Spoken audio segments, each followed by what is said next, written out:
Evelyn, thank you very much for having me here tonight. This is such a great opportunity to share. I've been waiting for this moment for 17 years. Because 17 years I've been trembling when I'm thinking about this story, how the Lord working through me, how He saved me. And I was just becoming startled. I could not talk about this story in the right way. So I've been praying and praying and praying, studying the Bible, studying the Word, ask the Lord when is the right moment to come. So now I think this is the moment. So if you don't hear I'm stuttering, then that means this is the time. Okay, let me briefly introduce myself. I'm Chinese. I came to USA in September of 2000. Right now I work for African Enterprise, as John said. So we raise money, we send it to Africa, we preach the gospel. And I'm a married woman. My husband works for the federal government right now. I have a daughter from my previous marriage. She is 20 years old now. She's studying at the University of Cal Poly Pomona. She's studying civil engineering. It was really amazing how the Lord can work in her life too, because when she came into this country, she didn't know anything. She didn't even know ABC. She was 10 years old at that time. And now she's studying civil engineering. So that's another miracle. Anyway, we're not going to get into that today. The story, what happened is, of course, it's a true story. I brought pictures that what happened in that island, and so later on I'll show you the picture. You will see where the place was. Just thinking about Hawaii, beautiful beach, beautiful places, and so you can see, and you can get some ideas how the story are really, how wonderful our God Jesus is. I'll show you later. I'm sorry, I should have put them in on a computer, but I just wasn't sure. Sorry. So my story, I have 3 sections. It will take about, I don't know how long, maybe 40 minutes, maybe longer. I don't know. If you're patient, then please just stay with me. And after I finish, and if you have any questions, you can ask me. Section 1, I'm going to talk about my childhood, how I grew up.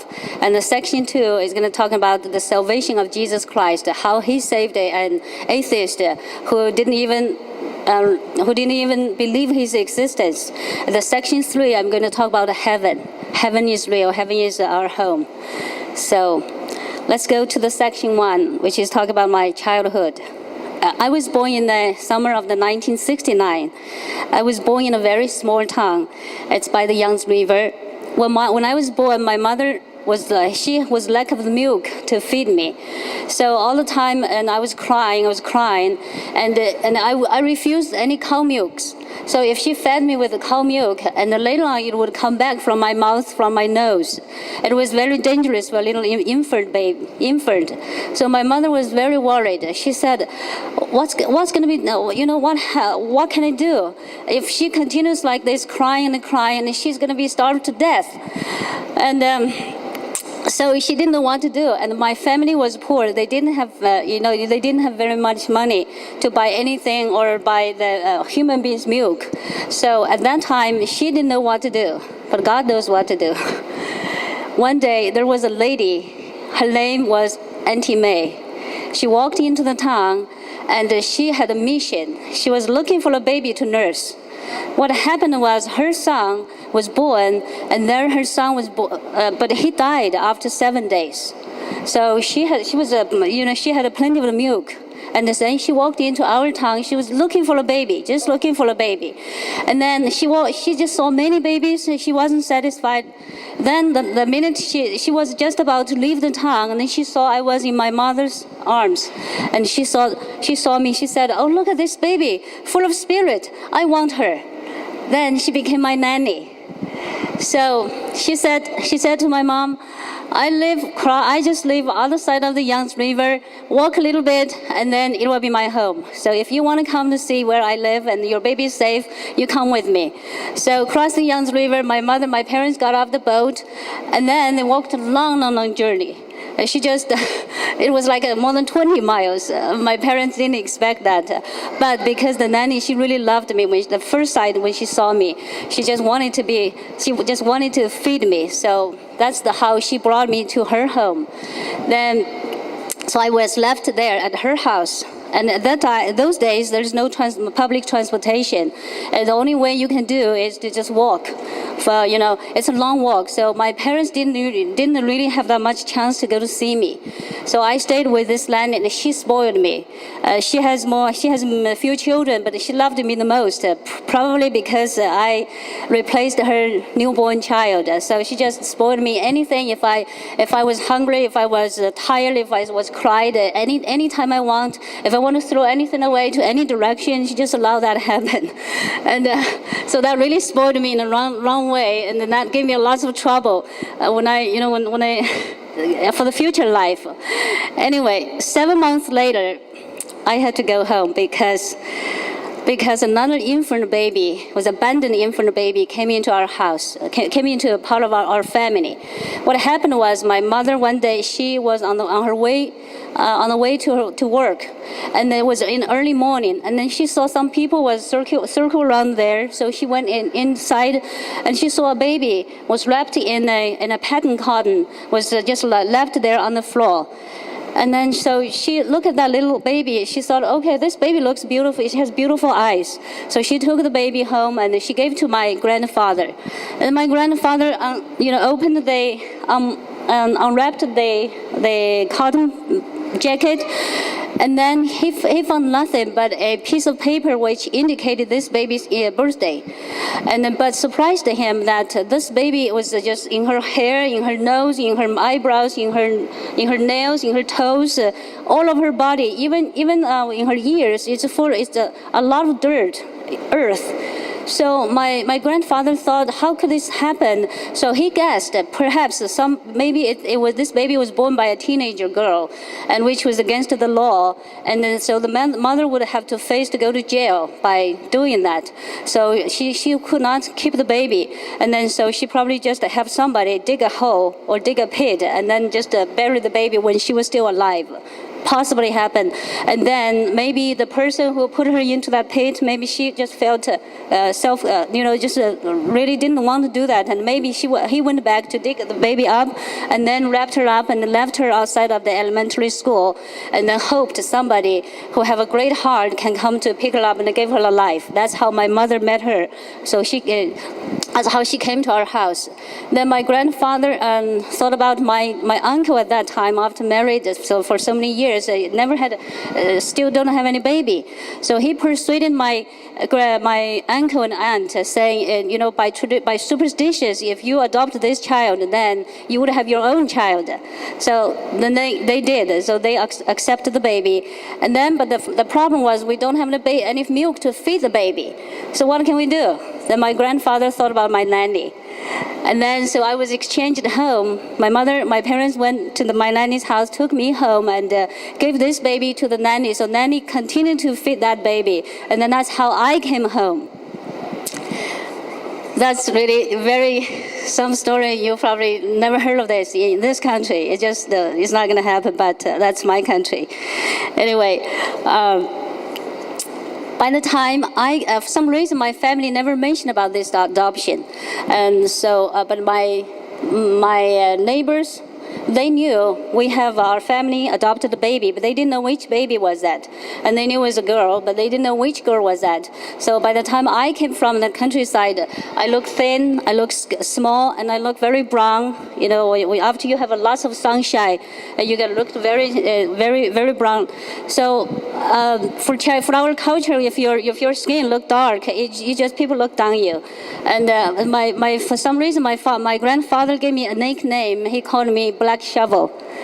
And then I was mocked because of this nickname, I was mocked a lot by my family members, by my neighbors. And the neighbors was guessing who was that baby who adopted. And so when they saw my skin was so different, and so they thought I was the one. So they called me Black. And then they just all the time they called me black and said I was adopted. Nobody wanted me, and I was just abandoned one. So these words really hurt me deeply. And as I grew with them, with the time, they matured and scarred me in my heart. And nobody had ever asked about what effect this had on me. And besides my mother, obviously, she favored my sister. So all the time I thought I was the adopted one. Nobody wanted me. And often I asked myself why my mother didn't want me, why they threw me out, and what I've done wrong. So grew up, I just didn't have any confidence. Inside of me, I feel so needed something. I was searching something, really true love. I was searching that. I knew something was missing. So all the time I was looking for that. As I became a teenager, so I became rebellious. I just went to that direction, and I often say things or do things against my parents' will, and that's including my marriage too. But I thought I've never went to jail. I've never steal anything. So I was still a good person. And that was how I felt myself. By growing up in my little town, and our education was we came from monkey. There's no God. There's no Savior. No God of creation. No God of Savior. That's how we came. That's how we educated. I did not believe the monkey theory, but I do believe there's no God. I just totally believe that God is not existed. And because of that, so I have no idea of, I have no concept of things like spirits or devils or the ideas of going up to heaven or go down to the hell after the death. Never thought about it. I never believed anything like that. And in the little town I lived for more than 20 years, I have never seen a church building. I never knew a Bible. There is a book named Bible. I have never heard a gospel, any story about Jesus Christ. I didn't know anything about this. All I had in my heart was, I am the center of my life. If I put my effort into anything, I can get it. And I am in charge of my fate. And I can do everything. I just in my control. My life is my control. That's how I believed. Now, that belief, it's right or it's wrong. Now we come into the section 2, the salvation of Jesus Christ. In the summer of 1996, I was 20 years of age. My boyfriend, he was a married man. He took me to Sanya. Sanya is the southernmost end of China to see the ocean. Ocean is the heaven of my dreams. So that was the first time in my whole life I saw the ocean. For some reason, I just feel I wanted to see the ocean. I feel lots of questions about life could be answered if I just reached the ocean. If I could see the ocean just once, and I could die without any grudge. That's how I felt. How I was hungry for this ocean. I just knew I need that place. So we went there. We flew from Sichuan, Chengdu, to Haikou, which is the north part of the island. And then from Haikou, we transferred to a small airplane to the southern part of the island, which is Sanya. So we flew there. Very strange. When we got onto the airplane, there was nobody else. There was only me and my boyfriend. There was nobody else. So I thought, well, sounds like this trip is going to be very special. It's going to be small. It's going to be very romantic, or it's going to be very just unforgettable. That's how I felt. So when we arrived at the beach, we checked into the hotel, and we showed up at the beach very soon. I was so excited to see the beach. I was so excited to see the waves, the seagulls, to feel that place, to smell that ocean. I just feel so happy about it to see that. So after many pictures taken, and then I raised myself into the water.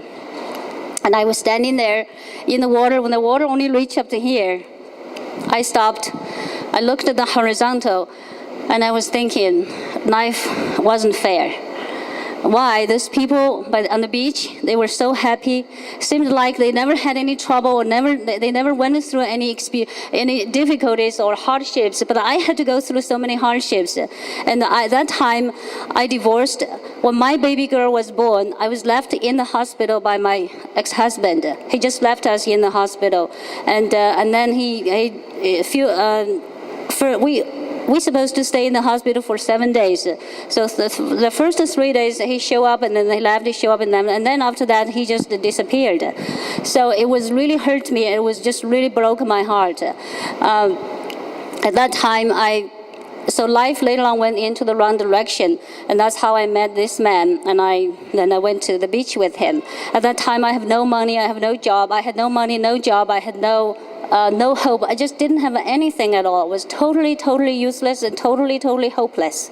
So I looked at the horizontal and I was thinking, what I'm going to do in the future? Who is going to help me to bring up this child without help, without man to rely on, without any support? What am I going to do? And I'm so young, I divorced, and who is going to marry me again in the future? And how I'm going to face in the future? I just didn't know what to do. And I was just wanting to cry, but I knew I could not cry. There were so many people by the beach, so I didn't want to embarrass myself, so hold my tears back. And I was just thinking and thinking and thinking. And I sighed, I said, who could help me? From my bottom of my heart, from my mind, from my soul, I cried out that help. I didn't know how long I stood there. By the time I woke up from my daydreaming, and I realized that my body wasn't standing in the water anymore. I was, my toes could barely touch the sand. And I thought, wow, this is a very short distance from here to the shore. I just could easily swim back. So I started to swim back. And then I realized why the people on the beach, their image is getting smaller and smaller. What happened? So I just tried harder, and the harder I tried, I was pulling away further. Then at that time, I realized there was a hand holding my ankle beneath the water, just holding my ankle very tightly and dragging me down to the water. It was a hand, and I was frightened. Immediately, I realized that I was frightened. I tried everything I could just to try the best to swim towards the shore. You know, I grew up by the Yangtze River. I learned how to swim since I was 9 years old. So I never had any problem to swim in the water. Never afraid of anything. I've never afraid of the big waves or deep water or any complications. I can handle that. But that day, I just could not handle it. I wasn't strong enough, and I tried everything. You know, when I chose to stand at that point, I saw there were two men stood, one stand on this side, one stand on the other side. When I chose that spot, I thought for some reason there's an idea just flashed in my mind. I thought, oh, here is very safe. I'm very close to him. They're very strong. If anything happened, I could ask help. They can come to help me. That's why I stood there. That's why I chose that spot. But when this happened, and I knew I could not help myself, so I turned myself to this one. I wanted to ask help. The minute I thought about it, that hand moved from the bottom of the sea, come up to hold my throat. So I could not make any noise. Then this man looked at me, my mouth was moving. I was asking help, but there's no noise came out from the mouth. I just say, hey, look at me, and he turned his face back. He just turned his face to the other way, and I didn't get any help, and I was so afraid. So I turned my face to this man, and I did the same thing, and he did the same thing too. So I was just totally ignored. They could not hear me. The hand was holding me very tighter and tighter. So to make sure that I was just completely, I could not make any noise at all. So when this happened,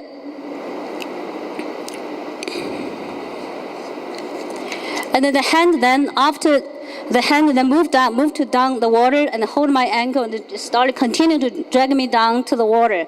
And that time,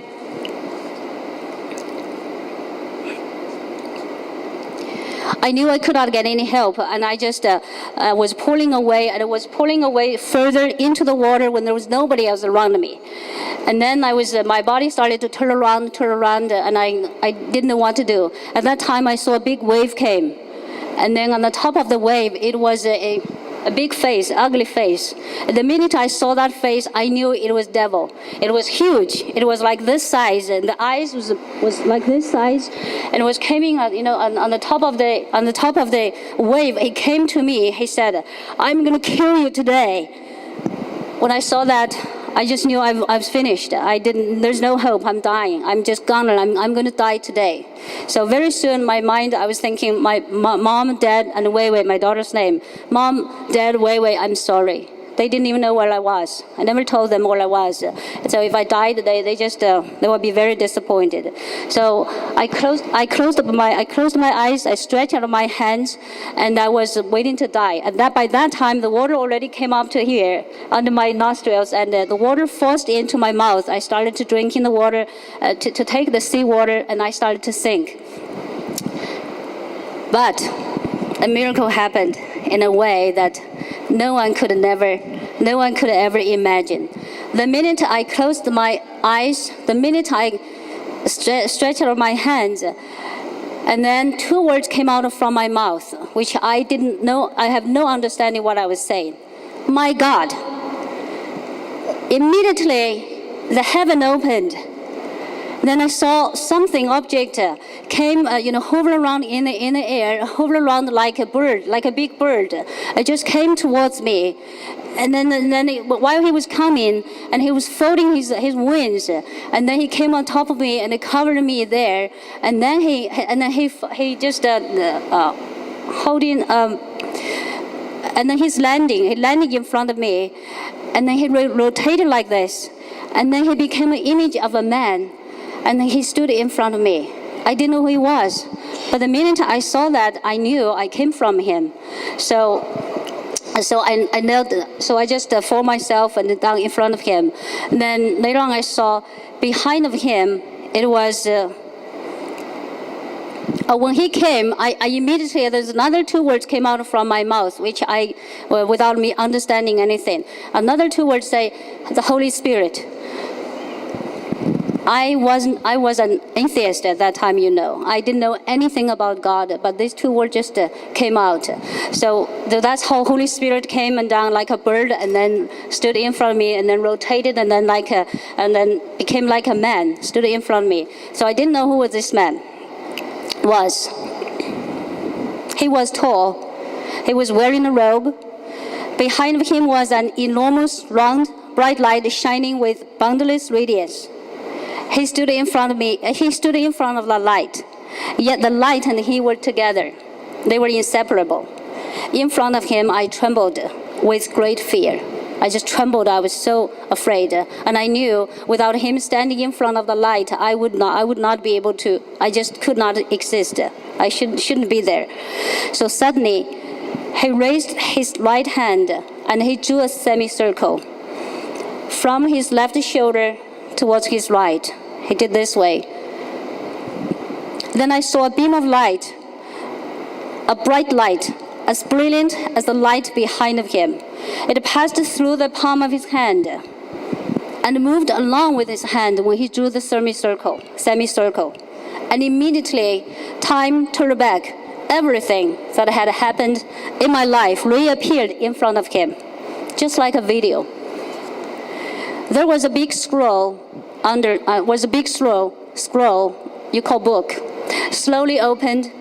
Everything that I had said, all the things that I had done, and all the thoughts that I had, they all recorded into that book.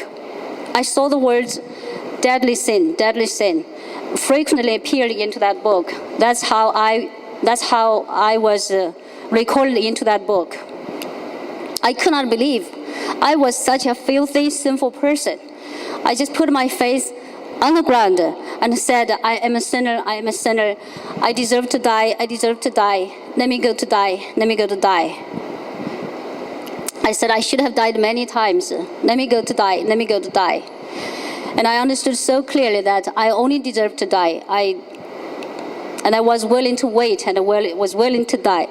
And then I had believed that he will send somebody to take me, he will send somebody to put me to death.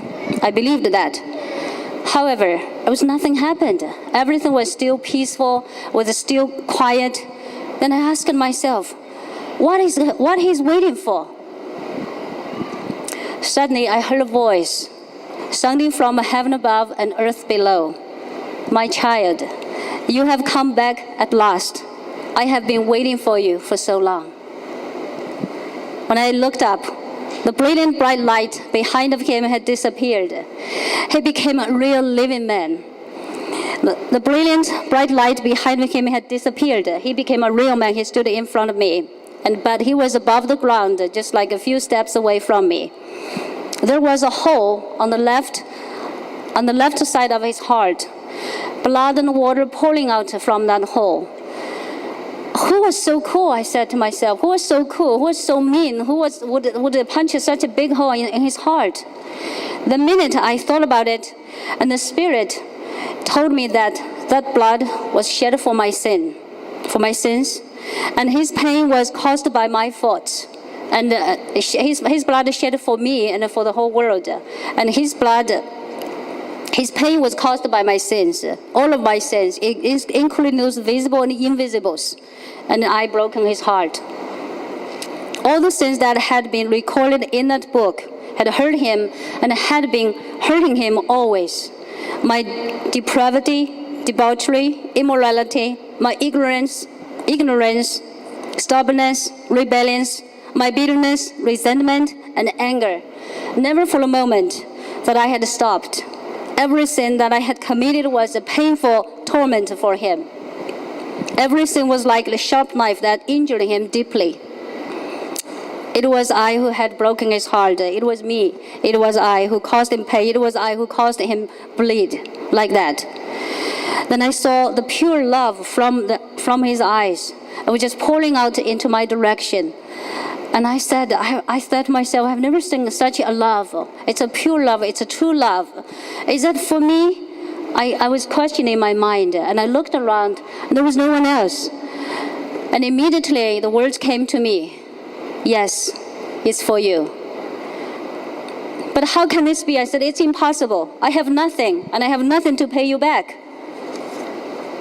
He said, you never had anything without me, but I still love you, and I never expected anything back from you. He said, take it. My love will never change. And then more the love came to me with the words. I have never experienced such an unconditional love. I could not hold my feelings, and I burst into tears. I was just crying out in front of him. I said, but why do you love me? Who am I? I'm nobody. I was never favored by my parents. I grew up with no confidence. I'm an abandoned woman. I'm an abandoned woman with a broken heart and lonely. I'm lonely and in pain. And diligently I searched the true love everywhere, but I found nothing. I said I'm worth nothing, and I'm just the word. I'm worse than the dust or dirt. Nobody has ever paid attention to me. I have no value, no job, no money, no home to go to. After the divorce, I could not find my identity. I just totally lost. I'm so tired with no place to go back and nobody to rely on. The only thing I have is my daughter, but I could not have her with me. I have to separate with her. I do not want to live like this, but I have no choice. I was pushed to this point, and I have no hope, no future, no dignity. I have nothing. Why do you love me? I wept aloud. You are my favorite. I have never moved my eyes away from you. I watched all your sufferings, and I know you're in pain. Yet my heart has more pain than yours, because I have always loved you. The words came to me. I wept even louder. Had I known the true love is in you, I would never have gone out and searching for it, and I would never have made so many mistakes. But it's too late now. I want your love, but I'm a sinner. I only deserve to perish. Everything had already been written in that book. I have to pay the price for everything that I have done wrong. A woman like me, I have no shame. I'm filthy, I'm dirty. How could I deserve your love? No, I do not deserve it. I shook my head. Before I had even finished thinking, the answer came to, he just came in and spoke to me in spirit, say, I tried very hard. I tried very hard to tell you how much I love you. But you refused me and never gave me any chance to allow me to go into your heart. I knew everything he said was true, and I was so regretful, and I felt myself was so stupid. And however, the more loves just come into me like waves. And the words continued, it's never too late. Your past is not important for me. The important part is I love you. No matter no matter what your background is, how poor, how broken you are, and no matter how worthless you feel, how deep you have sinned, or if you have known me or not, I still love you and will never abandon you. He said, my love has never changed and it never will be. I cried on the top of my voice. Then the same voice came from everywhere, and from the earth, from the heaven above and the earth below, everywhere, saying, go help her. I opened my eyes. I just could not believe I was still alive. There was a man in front of me. He said, put your hands on my shoulder. I'll take you out of the water. Immediately I knew he was sent by the one I had just seen. So I followed him. It took me out of the water. I could not walk. My whole body was tremble the electrical current went through my body. So I would just shake like that. Immediately I wanted to lie down, and he said, "No, you cannot lie here. When the wave comes, it will take you away." So he helped me. He has supported me. He dragged me, half drag, half support. He just to pour me a little further, so the water until he thought it was safe. So he left me there. Immediately I went to deep sleep. I did not know how long. That night, many questions flooded into my mind. I was just asking myself, first question was, who was that man? Who he was? How could heaven open? How could he come from there?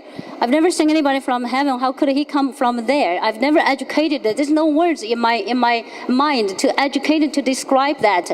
And what was that light? What kind of the light was that? It was like a summer sun, but it was much stronger, brighter than the summer sun. Never you could see that in the world. And why there's a hand? Why there's the beam of the light went through the hand, went through his hand? How could that be? How could that possibly be? I didn't understand. And why he knew everything about me, and I know nothing about him? And why would he give me the chance to live again? He could just. He looked at all my sins. He could just send me to hell. He could say, go to hell, and then I would be gone. But why he gave me the second chance? There's so many questions. And why he was everywhere with me, I did not understand. And I asked myself, why, and how? That night I knew I met the God that I had never believed before. The vision I saw, the voice I heard, the experience that I had, I knew it wasn't a dream. I knew it wasn't something I could imagine. I knew I was in a real place. I knew everything. It wasn't imagination. But how could I prove it? How could people believe me? I've never heard people talking about God or saying anything about this kind of things. Who would believe me? I must prove it.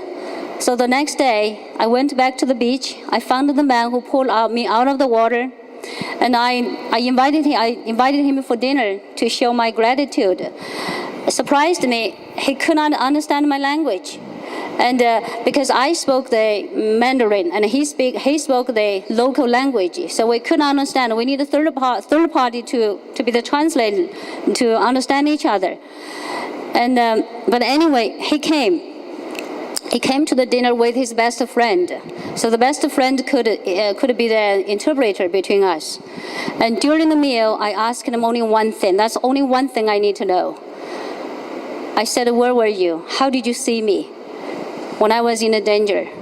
He said, through his friends, he said, no, I did not see you. I was in the middle of the shower. My whole body was full of soap. I had nothing on, was just full of soap. And then I heard a voice say, go help her. Then I grabbed a pair of the underwear and I just covered myself. I reached out and I ran to you. And he said, when I heard that, I knew this was the God. I really met a God. I really met this God face to face. He saved me. Not only that, he saved me. He sent this man to save me. And I knew that wasn't a coincidence. It was arranged by him. And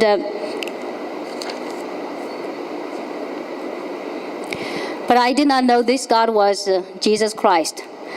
So at that moment, I became a Jewish. I know there's a God, but I didn't know his name is Jesus.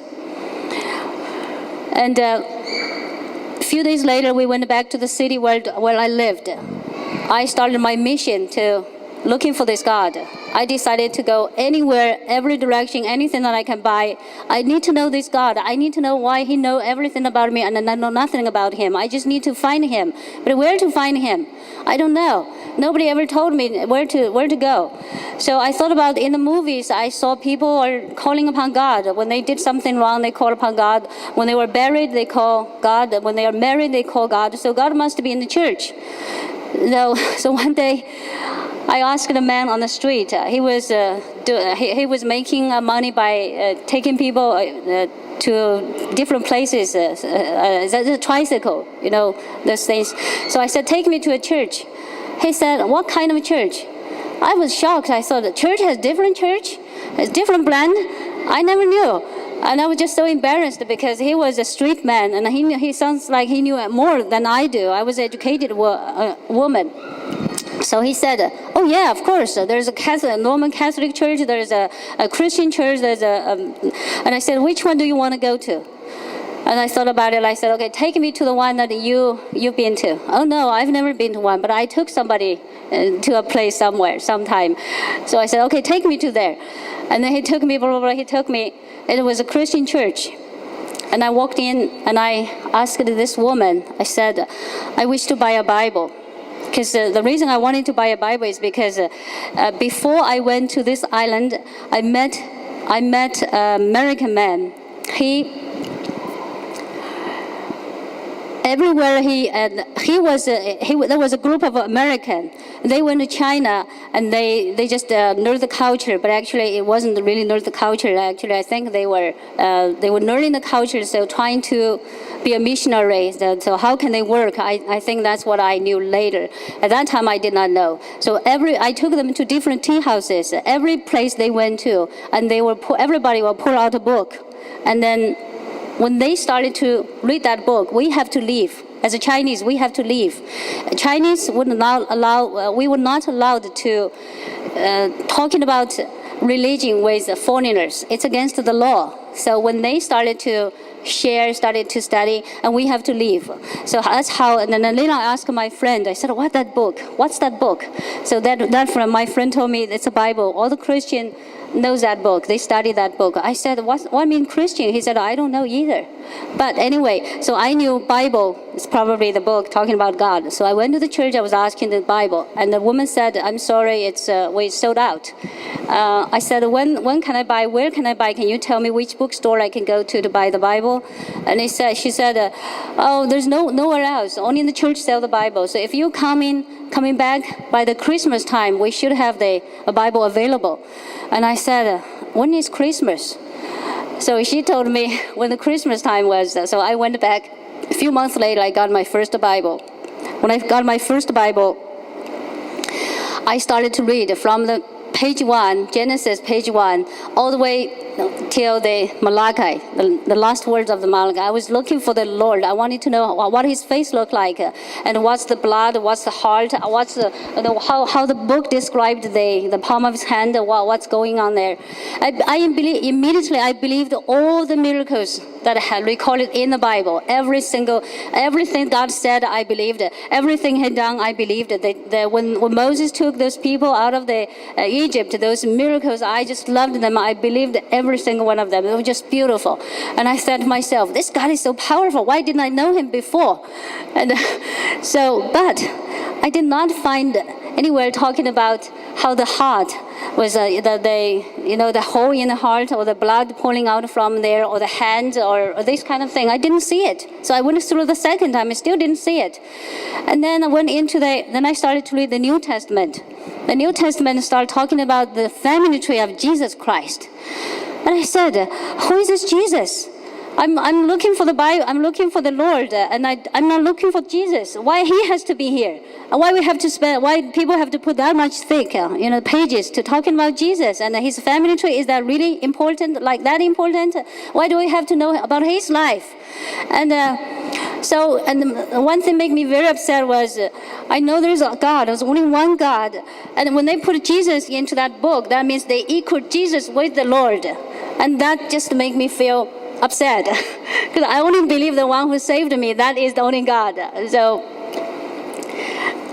anyway, at the same time, I cried out to my God.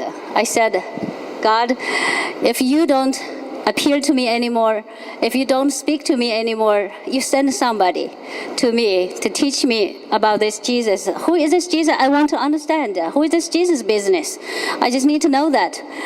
And then a year later, God really has a sense of humor. He sent the same man back to the city. The man who I mentioned about that before. So he sent the same man back to the city. And then this American man, his name Doug, Mr. Doug, we call him. So he gathered young people like me together.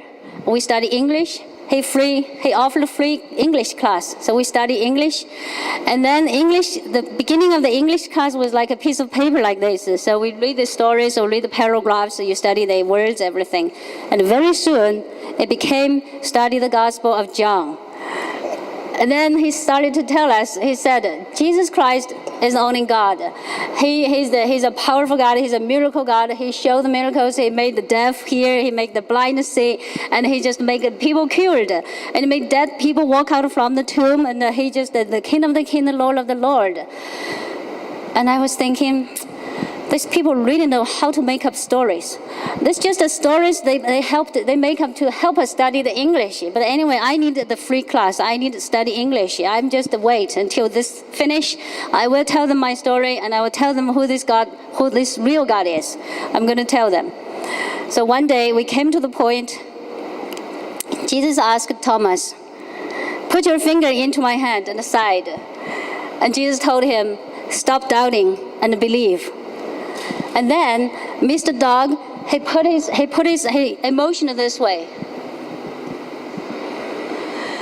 When I look at that, and I thought, oh, and he said, because of love, the King of the King, the Lord of the Lord, was crucified.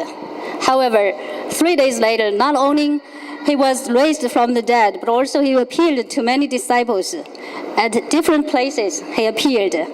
As for the mark of the nails in his hand, the disciples saw it, Thomas touched it, everything was true. When I heard this, I almost fell from the chair I was sitting on. That's the answer. Since I met the Lord, I didn't remember how many times I was asking myself, how could it possibly be? There's light went through the palm of that hand, and there's a hole, but I looked around everybody. Nobody I found has a hole in their hand, in the middle of their hand. So I guessed that's probably the symbol of the Lord. And when he showed me that, and I knew, I said, I saw that hand. And then that's how the name of Jesus really came into my heart. But because of the stubbornness, I still have the difficult time to put Jesus really to be completely merged with the one I saw. But I know, so I constantly struggle with that. I constantly talking to him, Jesus, if you are real, you show me some miracles today. You show me some miracles today. And he really did. He showed another 2 miracles to me. And one of them was when I was in the hospital one day. I had a surgery, and I could not afford. I had a surgery, so I could not afford to hire somebody to care about me all the way. So I hired her for first 3 days. On the 4th day, I told her to go home. I thought I could handle. I have this God. I'm okay. I didn't ask my friends to come to help me. And then on the 4th day, I realized that that's not easy. The pain was still incredible. It's impossible for me to go down to the 7th floor to buy my own food. And then I didn't have any food that day. I was just so hungry. I didn't have anything to eat, and nobody knew I was hungry. So at that time, I lied in that bed, and I said, Jesus, if you're real God, you would know I'm in this condition. You would send me something to eat, just a little bit of food. So I was just thinking about that, and I went to sleep. Very soon, that was probably, I didn't know how long I was lying there. And the lady next to me, next to my bed, she woke me up. She said, hey, woke up. She had a box of food in her hand. And she said, I have this extra food. I want to give to you today. I said, where did it come from? She said, my daughter-in-law I already told her I had ordered food from the hospital, but suddenly she just said she wanted to cook some special food for me. So she cooked some food and she brought it to me. So now this is extra one. Now I'll give it to you. And I calculated the time. I knew that's only Jesus can do that. And he has to be the Lord. He just has to be the Lord. That's how he really came into my life and just became, and I totally knew this was the Jesus who appeared on the ocean, who saved my life, and who just did that miracle to me.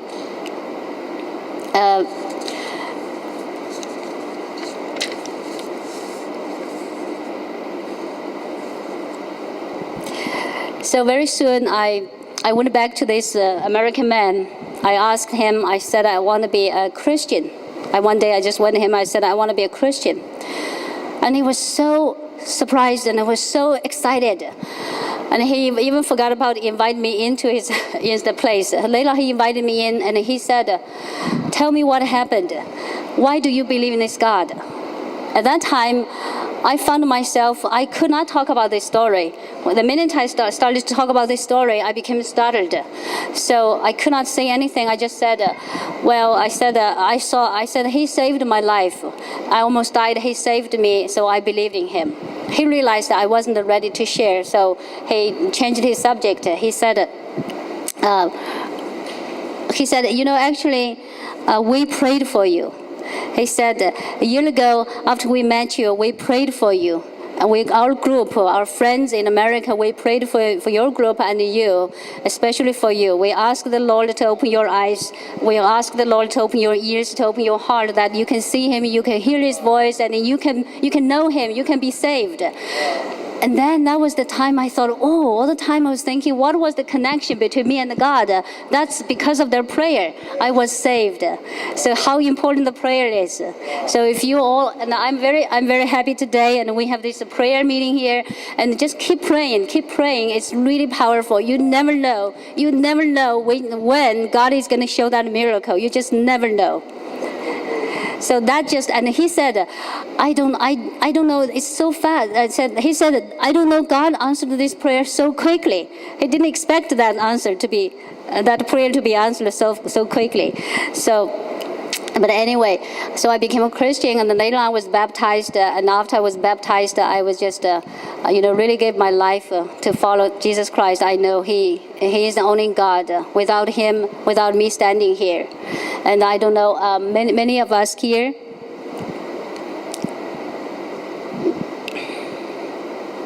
After I was baptized, many times I thought about myself. I thought, who am I? I was really nobody. Nobody yesterday, nobody today, and nobody tomorrow. I was never going to be anybody.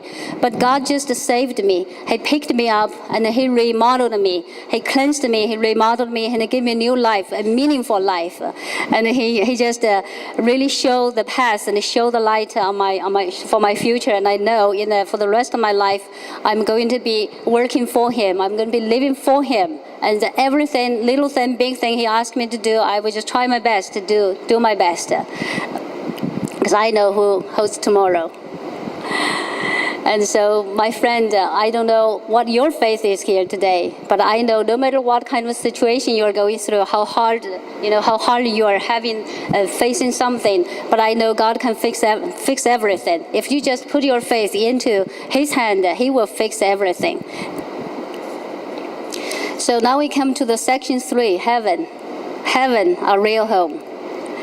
One day after I came to USA, I came to Los Angeles actually. I was sorting out my old photos. When I came across a few pictures of Sanya Beach, it reminded me of how I had miraculously survived. When I was just about to gather all the photos and put them away, a pattern and a line of words attached my attention. I saw a row of palm tree on the top of the T-shirt that I was wearing. And then at the bottom of that is English words under it, says Los Angeles. I said, oh my goodness, I'm living in this place. And is this place full of palm trees? Let me show you a picture here. You will know what I'm talking about.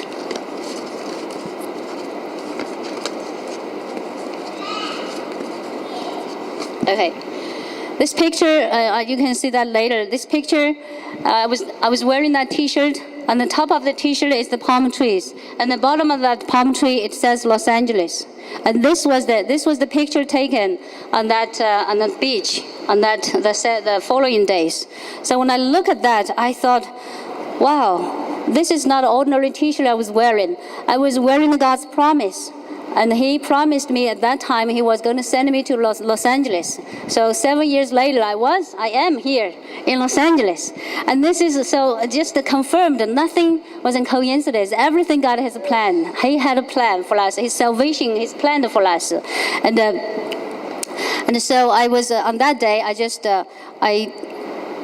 I know him. I just knew God had put this plan into my life, and so that I can come to him, I can accept him, I can praise him, I can just share his glory, I can just glorify his name. That's his plan. And I knew that T-shirt was a mission too. It was God's assignment to me.